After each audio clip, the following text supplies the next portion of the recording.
How would you invest $100 million in real estate? A shiny new skyscraper? Resort condos for the rich and famous? Or this dump?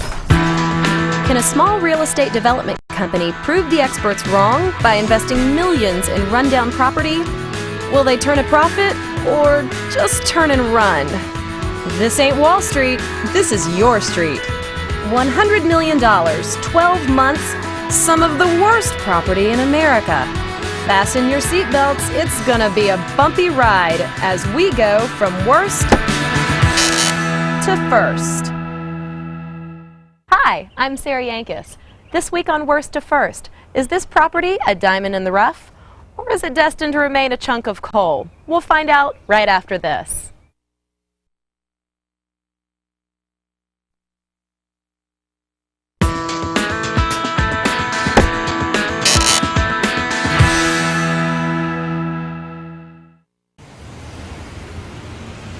All right, that's old business, new business.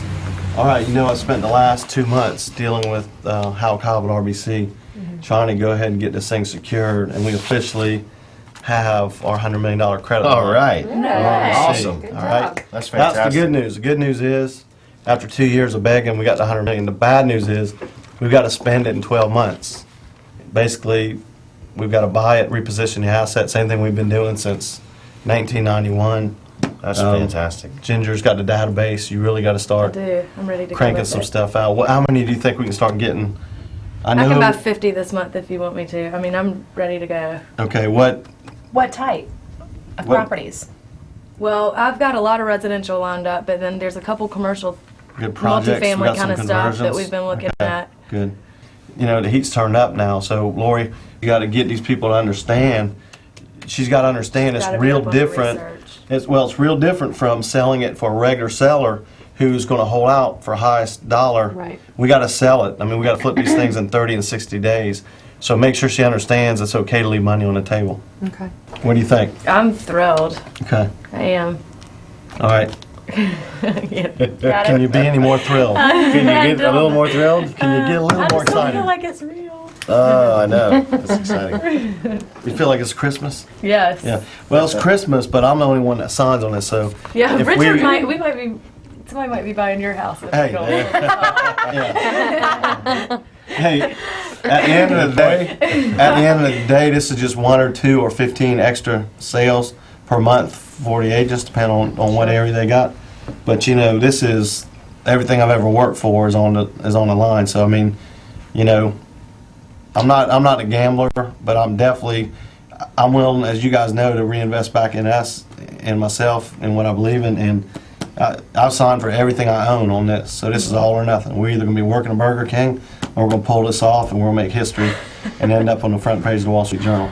Nothing in between. So we've got to have extreme focus on this with the rest of the way through.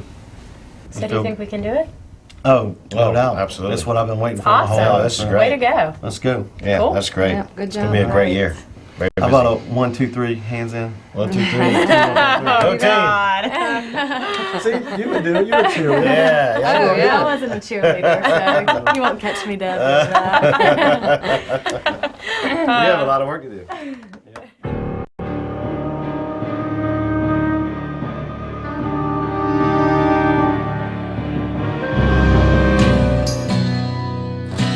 Town Street, Greenville, South Carolina. Built in 1908, this property has definitely seen its better days. The interior, well, it could best be described as early American crack house.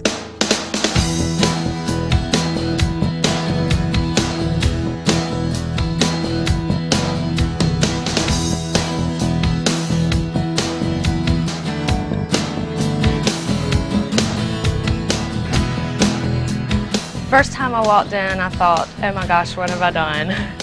I'm gonna get fired.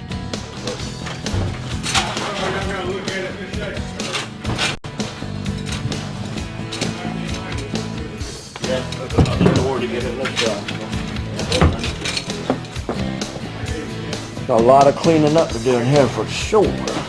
Now that we've actually got the money, they gave me the go-ahead to start buying stuff. So I'm a little bit nervous because this all falls back on me. This is the first one we've done outside of Charleston, so I'm going to be pretty accountable for how it turns out. Well, you're probably gonna get rid of the dark, though, right? Yeah, I like to Definitely get rid of the Go dark. white. Go white.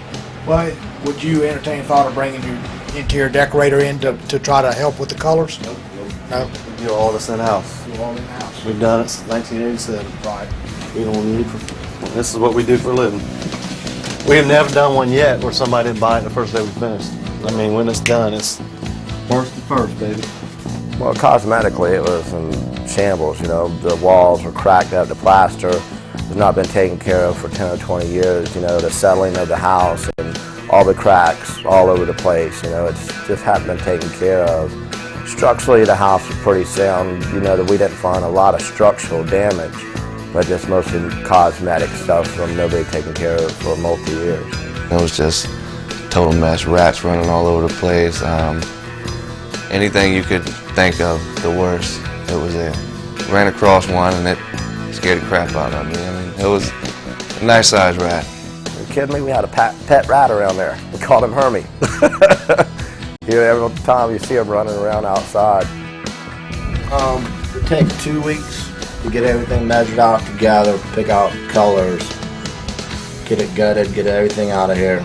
And then from that 2 weeks, that we get it ready to go, probably 2 weeks to put it back together on this one. Okay. This isn't just a quick. Saying a 5-day. Yeah, I mean, this is not a quick fix-up, or this is going to take a little bit more time than some of the other ones that we did.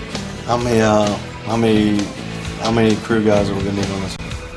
We'll have at least 15 guys in there at one time going to town. We got so many different case scenarios that we have to work on in there. We got wallpaper, which we got to rip down. We got plenty of sheetrock work that we have to do. We got scraping of all these downstairs seals with the popcorn and everything else on it. We got to go back, pre-prime all that, skim them out, get them ready to paint. Mitch, you were talking earlier about the decorator. The reason we don't do that is decorators take your house and they do what you want to do, Right. and it always makes it the hardest house to sell Right. because it's somebody's specific need. So it might be beautiful, one person, but when you're redoing a house for sale, you want it to be basic, Right. bland.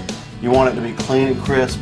Because a decorator comes in and does something crazy, you might have one buyer come through in this price range, and they don't like green, and they can't see past green. People do not have vision, so we just go basic. And if they want us to come out and paint that wall green, then we add it in the price. We'll paint it green. Right. So we believe me, when you're trying to Appeal to the masses. you feel the mouse. When you're trying to sell something, decorators do not.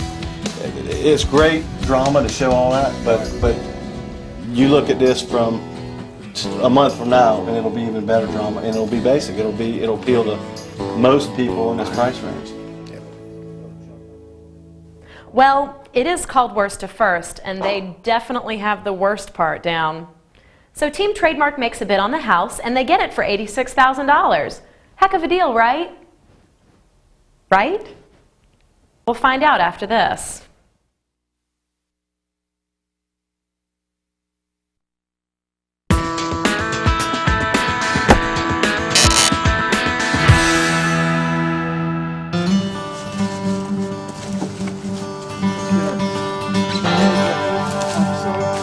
Day 3.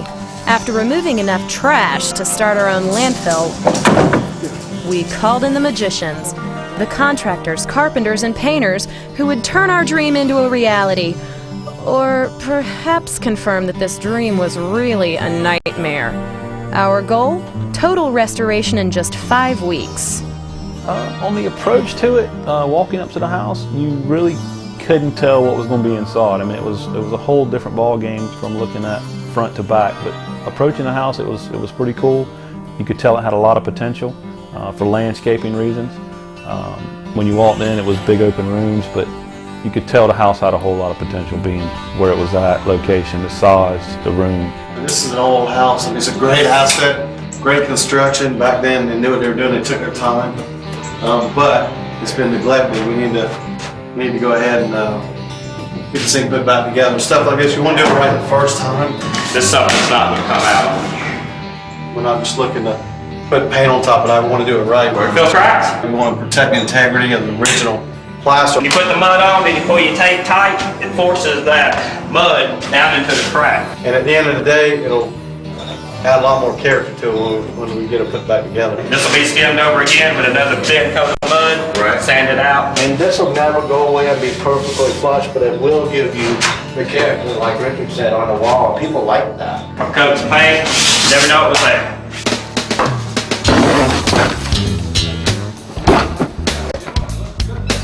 Did you see the ninja-like reflexes from the big man? That's all I want to know.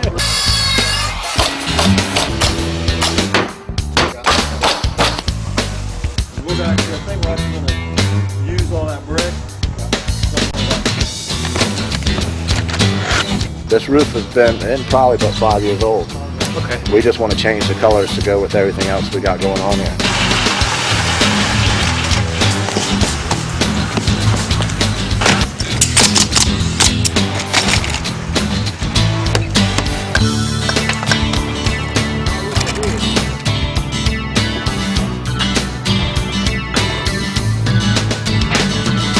It was kind of hard finding places to actually run the ductwork. Some places upstairs not a problem because you usually got attic space, but usually downstairs is your problem if you don't have crawl space. You usually have to end up putting boxes in. You have to basically build boxes on the inside of the house on the walls to run your ductwork through, so it almost looks like a column or whatever. You have to kind of dress it up to make it presentable so that you don't see ductwork hanging through your house.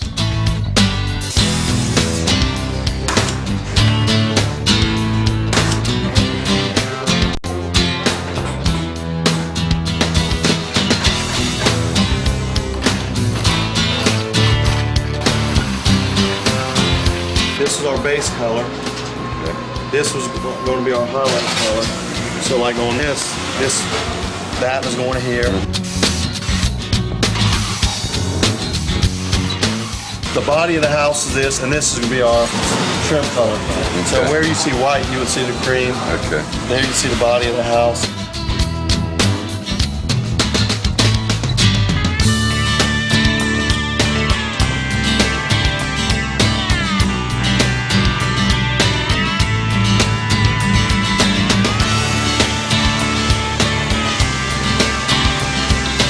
The floors, were terrible. Had old beeswax on the floor, which makes a mess if you're trying to sand it down, because we're going to sand it down to natural wood and put urethane on it. So it was a big challenge to get it all done. When you're sanding it, it just makes your sandpaper gum up, so you're throwing tons of sandpaper away the whole time. The floors inside were incredible. They've never been cut before. That's something you only dream of, that someone actually can get a floor that's never been cut. So those came out perfect. You won't find a better hardwood floor in the state. Those really came out perfect throughout.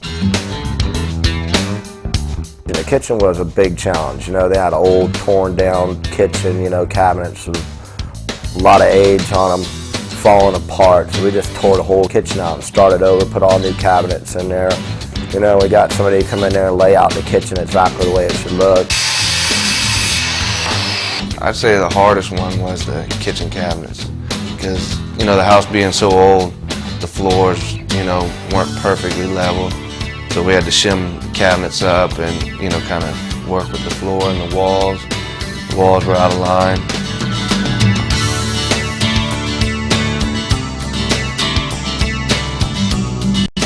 Had brand new countertops put on there, new appliances, stainless steel.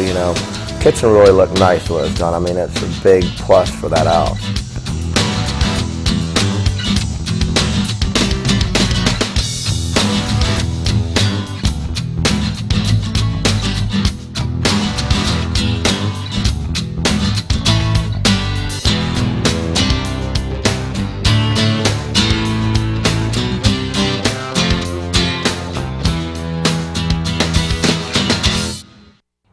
Okay, I'll admit it, I was skeptical, but you can't argue with success.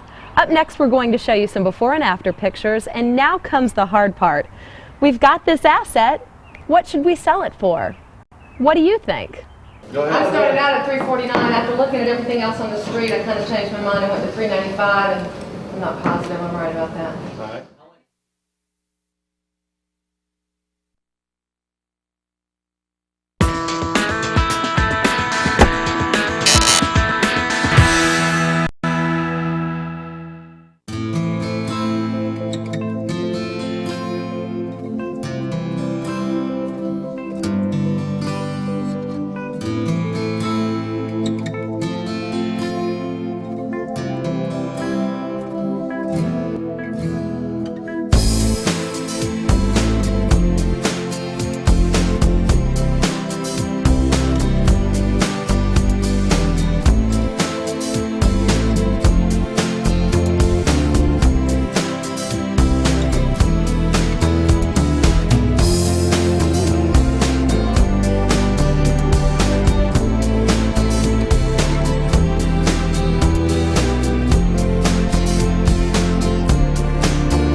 wonderful. I just never would have thought that we could have done this much to it in 3 weeks.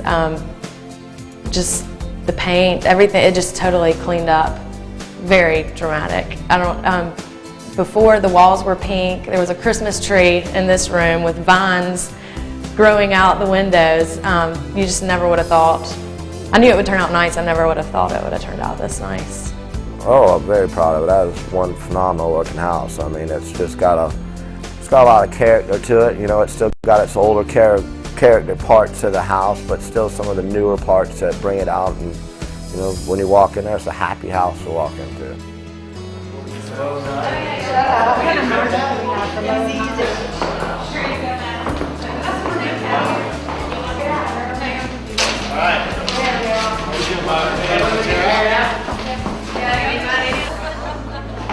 All right, just keep in mind, guys, you know, this is the appraiser in me. You know, an appraiser ain't never sold one piece of real estate, all right? So you come up with a number and take it to the market, and the market's going to correct your homework on it. So nobody's right or wrong. I just want to open up a dialogue of what you're thinking, what price range, and talk it through, and then come up within a $10,000 or $15,000 range. My original thought was. Oh, let's start on one end. What do you think? So we can get everybody. No, the roundest person. So what you gonna do? Go around? No, I want to hear wide open. Go ahead. I started out at 349. After looking at everything else on the street, I kind of changed my mind and went to 395, and I'm not positive I'm right about that. All right. I was 389 to 419.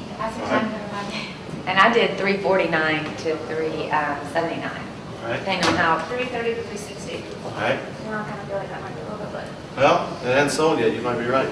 Probably low. I guess 319, 339. You're fired. Next.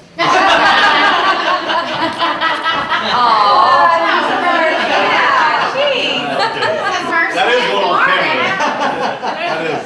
Way to discourage a new agent. Yeah. I'm good. Team player. Okay. No, I just. You know what? Watch what's going to happen. They'll probably sell at 319, and I'll have to apologize. Yeah. So here, I mean, I'm just really, keep in the range. Does anybody else think? I just think if people don't mind spending Yeah. upper threes in this neighborhood, Right.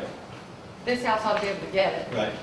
We're going to list it at 399 and see what happens. As you guys know, in this price range and this kind of, if you got a buyer looking at 320 in this price range in this neighborhood, well, in fairness, we only gave you the comps on the street in the sake of time. But anybody looking in the Greenville market from 3 to 4, they'll look at the same. There's very few properties out there in this price range that, you know, your buyer that's going to buy a historic house is not the buyer that's going to buy that condo. But that condo gives you an idea of the kind of money that's being invested back in this neighborhood.